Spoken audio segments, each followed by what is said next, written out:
અરવલ્લી જિલ્લામાં મોડાસા મામલતદાર કચેરીમાં આધાર કાર્ડ માટે ધર્મના ધક્કા ખાતા અરજદારો અરવલ્લી જિલ્લાની વડી કચેરીઓમાં સવારથી જ લોકોની લાંબી કતારો રોજ જોવા મળતી હોય છે।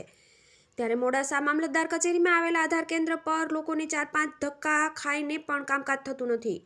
જિલ્લા કલેક્ટરમાં હમણાં જ કોંગ્રેસના આગેવાનોને જગોડા સાહેબને રૂબરૂ રજૂઆત કરેલ અને કચેરીએથી આદેશ કર્યો હોય કે દરેક નાગરિકનું કામ ઝડપથી કરી આપવું, પણ સાહેબ આદેશનો છેદ ઉડાડી રહ્યા છે। આધાર કેન્દ્ર પર બેઠેલા આઉટસોર્સિંગના કર્મચારીઓની ભૂલના કારણે નાગરિક જાય તો કહાં જાય, રોજ કેવાયસી વાળી સરકારની પારાયણમાં પ્રજા ભારે હાલાકી ભોગવી રહ્યા છે। ત્યારે આ વિસ્તારના મંત્રી ભીખુસિંહ પરમારે મોડાસાની ગરીબ જનતાનો અવાજ બનશે કે પછી ગરીબોના કામ કરવા માટે પ્રવક્તાની મંજૂરી જોઈશે, તો વાત જગજાહેર ચર્ચાઈ રહી છે।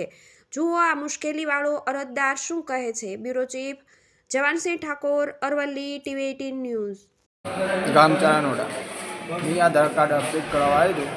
એ મારો અપડેટ કરવામાં ભૂલ પડી, કારણ કે એની નંબર ગલત લખ્યું। જે મેડમ નંબર લખતા હતા એ સાચું લખ્યું અને એની કોમ્પ્યુટરમાં ગલત નંબર નાખ્યો। તો કેટલા દિવસથી આવે તમે? એ 3-4 દિવસથી ધક્કા ખાધા છે। અત્યારમાં આવ્યું તો ટોકન માગ્યું કે ટોકન ખલાસ થઈ ગયું એવું કેવું।